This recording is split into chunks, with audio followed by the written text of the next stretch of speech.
Hello les scorpions, je vous retrouve pour votre guidance sentimentale du mois de janvier 2024. On va aller prendre une couleur dominante avec l'oracle de l'énergie. Ensuite, on fera un tirage de 3 sur 3. Vous savez qu'on peut dire dans plusieurs sens avec le tarot.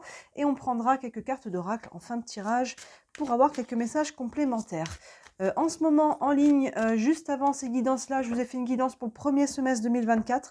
Où on voit mois par mois, de janvier à juin, c'est un petit peu ce qui s'en vient. Donc n'hésitez pas à regarder votre guidance aussi. J'ai fait signe par signe aussi, évidemment.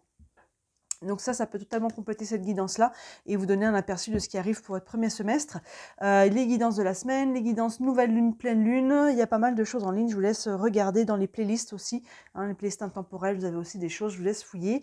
Et j'en profite qu'on est en début d'année pour vous parler de la roue astrologique que vous voyez à chaque fois sur mon tapis d'oracle. C'est un tirage que j'aime beaucoup faire en début d'année ou aux périodes anniversaires. Maintenant, évidemment, ça se fait toute l'année, mais si ça vous intéresse d'avoir une guidance privée, cette roue astrologique, dans l'astrologie, il y a 12 maisons. Chaque maison représente un domaine de vie. L'être, l'avoir, la vie en société, la famille, les amis, le travail, l'argent, l'amour, évidemment. Voilà, on a 12 domaines et on va regarder sur les 6 mois à venir ce qui arrive dans ces 12 domaines de vie. Donc, c'est assez complet. Vous avez plus d'infos sous la vidéo, sur mon site internet, vous avez le lien, n'hésitez pas à regarder. Et si vous avez des questions, évidemment, n'hésitez pas à m'envoyer un message. Et bien sûr, sur le site internet, vous retrouvez la liste de tous mes services, pas uniquement la roue astrologique. Allez, on est parti pour vous les scorpions. Votre couleur dominante pour votre vie sentimentale sur ce mois de janvier. Hop, on a abondance et éclosion, c'est pas mal ça. Il y a quelque chose qui arrive là, abondance et éclosion, on se met dans cette dynamique-là, ou alors on peut déjà récolter sur le mois de janvier. En tout cas, c'est pas mal. Allez, on va aller creuser avec le tarot. Abondance et éclosion. Donc soit oui, on se met dans une dynamique d'abondance dans sa vie sentimentale, dans une dynamique d'ouverture du cœur. Éclosion, on peut aussi déjà être en train de... oui, éclosion, ça fait aussi cette image de la fleur qui s'ouvre, donc l'ouverture du cœur, ce que je disais. Et ça, on peut être déjà dans la récolte, pourquoi pas. On va aller voir ça. Évidemment, je vous laisse faire la part des choses, chacun selon ce que vous vivez en ce moment. Allez, avec le tarot, une guidance de 3 sur 3 pour les scorpions, pour la vie sentimentale du mois de janvier.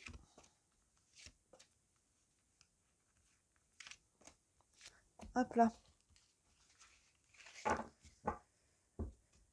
Hop. Tac. Hop, hop, hop. Est-ce que tout est dans l'écran? Je peux remonter un petit peu. Hop, allez, on est bon. On est parti. Première ligne pour vous les scorpions. Le roi de bâton. La reine de bâton, superbe. On a un couple et le pendu, arcane majeur. Bon, c'est intéressant. On a déjà deux arcanes, deux cartes qui vont ensemble, le roi et la reine de bâton, et le pendu. Donc là, il y a quand même une notion un petit peu de légère dissonance entre les deux aspects, entre les deux énergies de ces cartes. D'abord, le roi de bâton. Alors, le roi et la reine, on est d'accord qu'on peut être sur un couple ici, donc ça peut être deux hommes ou deux femmes aussi. On est sur cette énergie de bâton, l'énergie du feu. C'est une énergie, surtout la reine et le roi, d'ancrage. Le roi de bâton, c'est vraiment l'entrepreneur. Il est capable de poser des actions. Il sait ce qu'il veut. Vous voyez, on a le feu sur sa torche, on a le lion qui est derrière. Donc là, il y a une notion de passer à l'action. On sait ce qu'on veut, on sait ce qu'on veut pas. Et on est capable de passer à l'action. Et ça, c'est soutenu par la reine de bâton. La reine de bâton, elle, qui est dans son pouvoir personnel. Excusez-moi, je suis un petit peu enrouée. Dans son pouvoir personnel, la reine de bâton, je dis toujours, quand elle est dans une pièce, on la voit parce qu'elle brille. Il y a des bougies à ses pieds, elle est très lumineuse. Elle brille parce qu'elle est elle-même. Elle est alignée entre qui elle est, ses décisions, ce qu'elle dit, ce qu'elle fait. Vous voyez, et là, elle ne s'excuse pas d'être qui elle est. Il y a vraiment ce côté d'affirmation de soi. Ici, on ne s'excuse pas.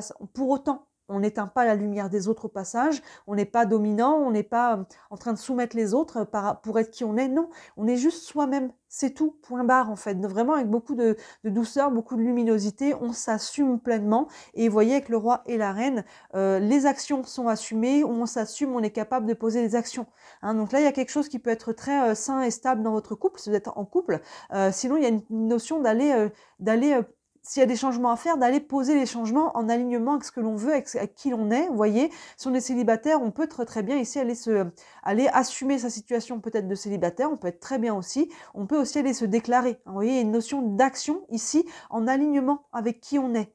Peu importe comment vous vivez la situation, là-dessus, je vous laisse faire la part des choses. Petite dissonance ici, c'est le pendu. Parce que le pendu, justement, il n'est pas dans l'action, il est à l'arrêt. Alors, il n'y a pas de souffrance, hein. Le pendu peut des fois faire un peu peur. Il n'est jamais pendu par le cou, hein. Là, il est souvent pendu par les pieds. Dans le tarot, là, on voit un personnage qui est sur un peu une sorte de trapèze hamac. Vous voyez, donc elle a la tête en bas. Donc là, on nous dit que par rapport à cette énergie, ici, il y a une notion, soit il y a deux aspects. Soit il y a des blocages qui viennent de l'extérieur, qui font stagner la situation par rapport à ce que vous voulez mettre en place dans votre vie, que ce soit dans votre couple ou à titre individuel. Et dans ce cas-là, pour le moment, le pendu nous dit si les blocages sont extérieurs, c'est que c'est pas encore comme ça ou pas encore maintenant. Pas comme ça ou pas maintenant. Donc, dans une notion de patience, une notion de synchronicité, de choses qui doivent s'aligner. Et si c'est le blocage vient de vous, dans ce cas-là, on est plus sur une pause. Peut-être que vous avez besoin de faire pause, parce qu'on a quand même une forte énergie feu là, d'entrer dans votre jeu, et on a besoin de faire un petit peu pause là-dessus pour voir où on en est, voir la situation sous un nouvel angle, vous voyez, la tête en bas. Donc là, il y a une notion de pause, de stagnation, de blocage, mais c'est toujours momentané. On n'est jamais sur la longueur vraiment avec le pendu. Et là, à voir selon ce que vous vivez, pourquoi, si c'est par rapport à votre couple ou votre situation, si c'est vous qui mettez la pause, ou si elle vient de l'extérieur. Allons voir plus loin. L'étoile magique, arcane majeur, le 9 d'épée plein centre et le 3 d'épée. Ok, on voit pourquoi. On voit pourquoi parce qu'il y a quelque chose qui est en train de sortir ici, qui est en train d'être digéré, hein, qui est en train d'être guéri. On a d'abord l'étoile de très très bon augure. L'étoile, c'est notre bonne étoile, hein, c'est nos guides aussi, mais le mot-clé de cette carte, c'est l'espoir. Hein, on a l'espoir de dépasser une situation, de guérir. Ici, il y a une notion de guérison sur cette deuxième ligne ici. C'est pour ça que là, il y a quelque chose qui est entre... Soit c'est là où on en est, hein, ça peut déjà être là et on a envie d'aller y cueillir, mais on n'est pas encore prêt. Soit c'est ce que l'on souhaite avoir dans sa vie. Hein, que ça soit, ça peut être deux fois soi-même. Hein, on n'est pas forcément sur un couple, ça peut être notre idéal de couple, mais cette notion de m'aligner et de poser les actions par rapport à qui je suis. Et là, ça prend, on a l'espoir, hein, vraiment déjà c'est très bon augure, l'étoile en plus, c'est encore, comme je vous le disais, c'est nos guides, hein, c'est notre bonne étoile, notre... oui, c'est ça, bon, je n'arrive pas à trouver le mot que je cherche, mais c'est vraiment nos guides, notre protection, hein, par rapport à ce que l'on vit. Mais là, on voit que le 9 et le 3 d'épée, il y a une charge psycho-émotionnelle. Il y a quelque chose que l'on porte encore et justement là, on a besoin d'aller libérer ça pour pouvoir aller accueillir ces nouvelles énergies et pour pouvoir s'affirmer, pour pouvoir vraiment être qui on est vraiment, libéré de toute charge mentale et émotionnelle. Plein centre, on a ce 9 d'épée, donc elle est important, et le 9 d'épée, c'est vraiment cette charge émotionnelle. On a un personnage ici, vous voyez qu'elle a la tête dans ses mains, qui peut avoir du mal à trouver le sommeil. Hein. On voit ici l'oreiller, on a un lit en transparence derrière, je ne sais pas si vous voyez bien, et tous ces corbeaux qui tournent au-dessus de la tête, qui montrent qu'il y a une charge mentale. Donc vous voyez, cette reine de bâton, elle a besoin de se libérer, on a besoin de se libérer de cette charge mentale pour pouvoir vraiment être dans cet alignement. Il y a quelque chose ici qui pèse encore, et qui pèse encore en lien à une blessure du cœur, du passé. On est sur le 3 d'épée ici, donc le mental, mais on voit qu'on est sur du psycho-émotionnel. Donc soit c'est une rupture, soit c'est probablement une rupture, hein, une douleur émotionnelle qu'on a vécue. Elle peut être récente, mais elle peut être ancienne aussi. Il y a quelque chose ici que l'on porte. Vous voyez, c'est ça qui crée le blocage. Parce que ça, du coup, ça peut créer des peurs. Hein, j'ai peur de refaire confiance, j'ai peur d'être blessée, hein, surtout. Souvent, on n'a pas peur de l'amour, mais on a peur d'être blessé, on a peur de la douleur. Hein, vous voyez, et donc là, il y a encore des choses qui sont encore pas complètement guéries, hein, avec ce 9 et ce 3 d'épée, et c'est ça, vous voyez, dans la colonne ici, on va venir voir ce qu'il y a ici, mais le blocage vient d'une blessure. Et ça crée une charge mentale. Il y a quelque chose, c'est comme s'il y a quelque chose qui frappait à votre porte ici, hein, qui est prêt à être accueilli, que ce soit en vous ou à l'extérieur de vous, mais pour le moment, on est encore un petit peu, on a encore un peu les freins, vous voyez. Et là, avec l'étoile, on vous dit, allez-y. Allez-y, hein, il y a vraiment une notion de l'abondance et l'éclosion, c'est ce que je dis, là c'est à votre porte. Il y a quelque chose de stable, de sain, d'ancré, hein, en vous, premièrement, déjà avec cet alignement intérieur, qui va vous permettre de passer à l'action. Mais ça peut être une relation qui est à votre porte et qui vous demande, là, qui vous challenge pour avancer par rapport à cette blessure-là. On continue, le 2 d'épée cette fois. L'as de coupe, magnifique. On le voulait ici. Et le cavalier de bâton, super. On a cavalier, dame, roi de bâton. Le 2 d'épée, le choix. Vous voyez, il y a vraiment cette idée de Est-ce que je reste dans mes blessures? Est-ce que finalement je prends la décision d'aller tenter ma chance? On a ce personnage qui est devant deux chemins. On retrouve les épées, le 3, le 9 ici. Hein, là, il y a une décision qui part du mental. Pour aller vers le cœur. Regardez, très très beau, très bon augure, cette tasse de coupe. On est dans l'ouverture du cœur. C'est ce que je disais ici. L'abondance et l'éclosion, ces deux mots font écho à l'ouverture du cœur. On ne peut pas être dans l'abondance, peu importe dans quel domaine de sa vie, hein, même financière, si on a le cœur fermé. Il y a une notion d'accepter, d'ouvrir et de recevoir pour être dans l'abondance. Et ça part du cœur. Et l'éclosion, ben vous voyez, hein, l'éclosion, on est dans un tirage sentimental, c'est forcément l'ouverture du cœur. Donc là, ce tirage nous dit qu'il vous faut dépasser une blessure et accepter de faire confiance, accepter d'ouvrir votre cœur à nouveau. Ça ne veut pas dire que d'ouvrir forcément grand d'un coup et de se jeter à l'eau, ça peut, hein, mais ça peut être aussi de tout simplement faire un pas à la fois dans cette ouverture du cœur, hein, envers vous-même déjà. Vous voyez, la reine de bâton, elle est vraiment là-dedans. Elle est là-dedans et avec l'as de bâton qui est de l'autre côté, mais il y a le mental. Là, le mental qui dit non, mais si tu fais confiance, tu vas encore souffrir. Et je vois pas, vous voyez, il y a vraiment tout ce brouhaha mental qui vous empêche d'ouvrir le cœur. Et là, ce mois de janvier, vous êtes invité à ouvrir le cœur. Et je pense que, voilà, si vous êtes capable de vous écouter, de faire un pas à la fois vers vous-même, vers cette ouverture de cœur, vous allez pouvoir avancer parce que ce cavalier de bâton, derrière, est de très bon augure. On retrouve cette énergie du feu. Et le cavalier de bâton, il est dans la joie, il est dans l'ouverture, justement. Il a envie de profiter de la vie, de retrouver cette légèreté, ce feu, cette passion. Hein, cette passion ici. Vous voyez, on a l'as de coupe qui ouvre ici, hein, cette éclosion. Et derrière, on voit que ce feu, il s'embrase avec le cavalier de bâton. Donc là, c'est plutôt positif. Hein, on voit que c'est plus sur fin janvier et sur février qui arrive derrière. Mais là, il y a quelque chose qui a besoin d'être libéré. Vous voyez, là, cette colonne, le pendu qui était en blocage par rapport à une douleur. Et là, on vient, quelque part, on est sur du bon feu qui va venir brûler un petit peu, purifier, hein, cette charge émotionnelle ici. Ne la mettez pas sous le tapis. S'il y a encore des charges émotionnelles, si vous avez besoin de pleurer, de crier, vous voyez, allez-y, faites-le sainement. Hurlez dans votre oreiller, tapez dans l'oreiller s'il y a de la colère. Hein, on ne se fait pas mal, on ne fait pas mal aux autres non plus. Mais il y a une notion d'aller décharger ici cette charge psycho-émotionnelle. Ça marche dans les deux sens. Hein, se faire ce travail mental qui va aider à ouvrir le cœur et à lâcher les charges émotionnelles. Et la décharge émotionnelle va aider à calmer le mental aussi. Et là, vous allez pouvoir y voir plus clair. Hein, parce qu'on a ce personnage, vous voyez, qui n'y voit pas grand-chose. On va pouvoir y voir plus clair quand on aura déchargé et aller vers cette ouverture du cœur. Donc là, la démarche, hein, vous voyez, c'est ce qu'on avait ici en couleur dominante. Votre démarche, les scorpions, sur ce mois de janvier, c'est d'aller ouvrir votre cœur à nouveau. Peu importe si c'est un petit pas ou un grand pas, il y a vraiment ce côté-là pour vous affirmer, retrouver votre ancrage ici, retrouver l'affirmation de soi, retrouver son plein pouvoir et savoir ce que l'on veut, ce que l'on ne veut plus. Là, c'est l'énergie qui vous pousse, ce roi, cette reine de bâton. Maintenant, ça peut être via aussi tout simplement une personne, hein, qui est là et qui frappe à votre porte, si on peut dire, au niveau émotionnel. Et il vous faut faire ce travail pour pouvoir l'accueillir. Allez, on prend une carte du tarot des archanges. Un message pour vous, les scorpions, sur ce mois de janvier. On a la lune, encore une arcane majeure. Hein. On en a quand même 1, 2, 3 ici.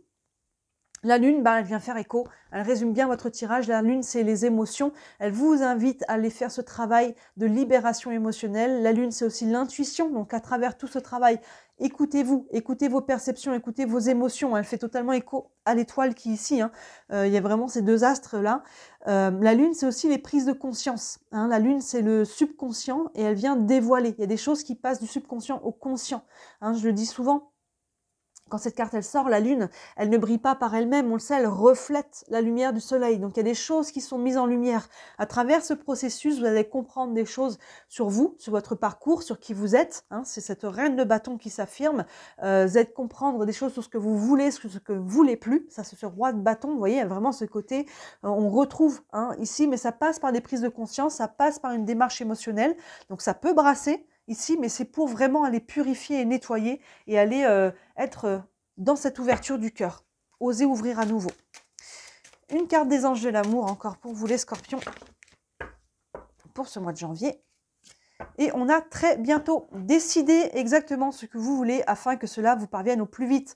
On ne peut pas faire mieux. On a la carte du choix ici. Il y a une notion de décider ce que vous voulez. Et ça fait écho à cette énergie ici encore d'affirmation, d'alignement, d'ancrage, d'assumer aussi qui on est, d'assumer son parcours, d'assumer ce que l'on veut, ce que l'on ne veut plus. Il y a vraiment ce combo de toutes ces énergies-là avec le roi et la reine. Et là, vous voyez, décidez exactement ce que vous voulez, ce que vous ne voulez plus aussi, afin que cela vous parvienne au plus vite. Alors, on se concentre sur ce que l'on veut. Hein, on ne se concentre pas sur ce que l'on ne veut plus, mais par opposition. Hein, il y a vraiment cette idée de « je m'affirme, c'est ça que je veux et c'est dans cette direction que je vais aller, c'est dans cette direction que je vais prendre des décisions et dans ce qui me convient à moi et ce qui me fait du bien ». Et vous voyez, si vous arrivez à faire ça, il y a cette ouverture hein, qui est là, on retrouve ces énergies avec la passion ici, le feu, il peut se passer des choses derrière assez rapidement. Hein. Allez, on prend une dernière carte avec les réponses angéliques. Vous avez une question concernant votre situation. Ça peut vous donner un élément de réponse. Et on a affirmez-vous. On retrouve ça, hein, c'est fou. Hein. On a vraiment affirmez-vous, c'est ce que l'on a là. L'empereur, pas l'empereur, ça me fait penser à la carte de l'empereur. C'est pour ça, le roi de bâton sont assez similaires. On s'affirme, on s'aligne, on s'affirme, on est dans son pouvoir personnel, on est capable de s'ancrer, de trouver le courage, de passer à l'action et de, peu importe dans quelle direction, peu importe ce que vous vivez, hein, vous faites la part des choses là-dessus, hein, on retrouve cette notion d'affirmez-vous, décidez. On a vraiment ces mots qui sont très tranchants, très dans l'action. Je m'affirme, je décide, je fais un choix. Vous voyez, il y a vraiment le roi et la reine de bâton pour sortir de la stagnation. Ici, vous voyez, et vous êtes soutenu en plus par l'univers. On vous dit, vas-y, on est là, on te soutient. Hein, faites-vous aussi confiance, confiance à votre discernement. Et ça, vous voyez, ce mois de janvier, il va aller vers un nouveau départ pour vous, hein, les scorpions. Donc c'est très très beau, c'est intense. Hein, c'est intense, mais il y a une notion d'affirmation ici. C'est vraiment ça. C'est ces mots-clés, on les retrouve, j'ai envie de dire 3 fois, 4 fois, avec le mot décider aussi, qu'on a encore 2 fois. Hein, d'aller prendre une décision, de tourner la page, ça prend déjà une décision intérieure. Intense votre tirage, vous me direz les scorpions, ça vous parle? En commentaire, évidemment, si vous allez plus loin, hein, vous avez une question en particulier sous la vidéo, comme je disais au début, vous avez mon site internet avec tous les services que je propose. Il y en a pour toutes les bourses de 17 à 67 €. Et vous avez aussi mon lien vers ma boutique, si ça vous intéresse. Et bien sûr, le plus beau cadeau que vous puissiez me faire en ces débuts d'année, c'est de liker cette vidéo et de vous abonner à ma chaîne. Hein. Vous savez que je suis déclarée, c'est mon travail, je n'en vis pas encore. Mais grâce à toutes vos interactions, ça me permet de me développer et de me faire connaître. Voilà pour vous les scorpions. Très bon mois de janvier, très bon début d'année. N'hésitez pas à regarder la guidance sur le premier semestre. Et d'ici la prochaine vidéo, moi je vous dis à très bientôt. Ciao!